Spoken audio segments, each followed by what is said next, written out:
İlk öncə hər birinizi salamlayıram, xoş gəlmişsiniz. Bugünkü tədbirimizin iştirakçılarını istəyirəm sizlərlə tanış edim. Bugünkü tədbirimizin qonağı Cənub bölgəsinin yazarı, öz dəstə xətti ilə seçilən Rıza müəllim Musayevdir. Xarxatan Kitabxanasının müdiri Nazənin xanım Nuriyeva. Bir sayılı Şarlasel Kitabxanasının müdiri Əfsanə xanım Əzimova.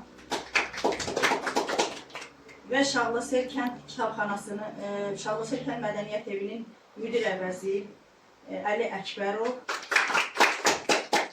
və Fərqanə xanım bugünkü tədbirin iştirakçılarıdır. İlk öncə istəyirəm gəlin şəhidlərimizin xatirəsini bir dəqiqəlik sükutla yad edək.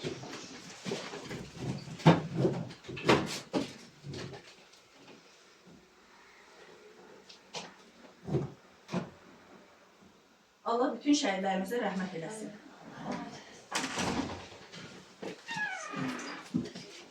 Esmira Günəş kimdir? Esmira Günəş müasir Azərbaycan ədəbiyyatında vətənpərvərlik ruhunu, şəhidlik zirvəsini və milli mənəvi dəyərləri qələmə alan tanınmış şairə və yazıçıdır.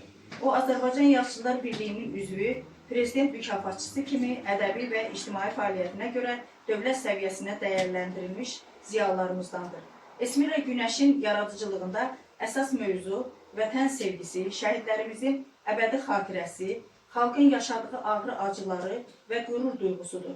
O, Azərbaycanda şəhidlərə həsr olunmuş ən çox kitabın müəlliflərindən biri kimi tanınır. Onun qələmindən süzülən hər misra bir şəhid taleyinə, bir ana fəryadına, bir vətən qayğısına çevrilir. Şairə öz əsərlərində yalnız kədəri deyil, həm də qüruru, məğrurluğu, milli birliyi tərənnüm edir. Esmira Günəş üçün yazmaq sadəcə yaradıcılıq deyil, mənəvi missiyadır. Bu şəhidlərimizin adlarının unudulmaması, gələcək nəsillərin bu qəhrəmanlıq yolunu tanıması üçün qələmini bir borc kimi istifadə edir. Esmira Günəş ölkənin müxtəlif bölgələrində, kitabxanalarda, məktəblərdə, mədəniyyət evlərində oxucularla görüş keçirir. Şəhidlərin xatirəsinə həsr olunmuş tədbirlərdə fəal iştirak edir. Bu görüşlər zamanı öz kitablarını oxuculara, xüsusilə gənclərə və şəhid ailələrinə hədiyyə etməklə maarifləndirici və mənəvi dəyərlərin təbliğinə töhfə verir. Onun yaradıcılığı təkcə ədəbi çevrələrdə deyil, oxucular arasında da böyük rəğbət qazanmışdır. Bugün Esmira Günəş şəhid ruhuna ehtiramı, vətənə sədaqəti və qələm məsuliyyəti ilə seçilən Azərbaycan ədəbiyyatında iz qoyan qələm sahiblərindən biri kimi tanınır. Esmira xanım, xoş gəlmişsiniz bizim kitabxanamıza. İndi də sözü verək Esmira xanıma. Teşekkür edirəm hər birinizə. Bugün biz Şarlasel Kənd Kitabxanasındayıq, Lənkəran rayonundayıq. Doğma Talış zonasındayıq. Cənub zonası qonaqpərvərliyi ilə, insanların sevgisi ilə, mənim xatirələrimdə bir başqa cür yer eləyib özünə. Və bu diyarı mənə qalibim kimidir.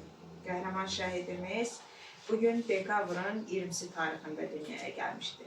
Qalib Zülfüqarlıdan gedir söhbət. O igid ki, ömrünün cavan yaşında cənnətə subay köçən oğullardan birinə çevrildi. O igid ki, onun şəhadətindən çox qısa müddət sonra aprel döyüşləri başladı.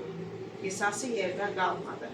O igid ki, qələbənin cığırını açmışdı o. Zəfərin ilk addımlarını atmışdı o.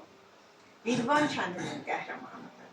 Bugün biz Şarlasel Kitabxanasında görüşümüzü məhz dekabrın 20-sinə salır. Eyni zamanda həm də qalibimizin doğum gününə saldıq ki, o görsünlər ki, şəhid sadəcə öz ərazisində yad edilmir. Eyni zamanda Azərbaycanın hər bölgəsində, qarış-qarış, hər diyarında onun xatirəsi anılır, adı çəkilir, yad olunur və hər bir kəs vətən uğrunda canından keçən qəhrəmanları daha yaxından tanıyır.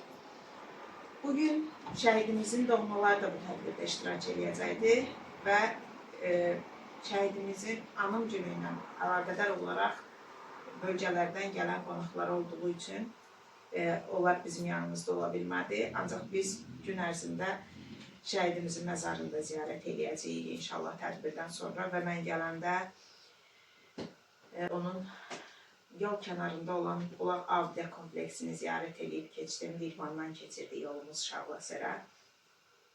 Ruhu şad olsun qəhrəmanımın və onun timsalında vətən uğrunda canından keçən bütün şəhidlərimizin ruhu şad olsun. Eyni zamanda sizin qardaşınızın da, bütün Lənkəran şəhidlərinin də bölgələrə, kəndlərə, rayonlara ayırmadan deyirəm ki, ilinlə, döyüşündən asılı olmayaraq, vətən uğrunda, xalq uğrunda canından keçən, arzularını yarım qoyan qəhrəman oğulların hər birinin ruhu şad olsun. Bugün Şavlasər kitabxanasına əl-boş gəlməmişəm. Masanın üzərində gördüyünüz bütün kitablar sizin kitabxananıza hədiyyədir. Şeirlərimi şagirdlər səsləndirəcək. Mən bugün şəhidlər haqqında şeir səsləndirməyəcəm. Ancaq gələndə yolda Lənkəran haqqında şeir yazmışam. Tədbirin sonunda həmin şeiri səsləndirəcəm. Qısaca kitablar haqqında məlumat vermək istəyərdim. Kadra baxanda bu kitabların baş qəhrəmanlarının valideynləri də sevinmiş olsun. Elə ən qarşıda bizim Bənövşə Ömürlü Oğul Payım adlı kitabımız var.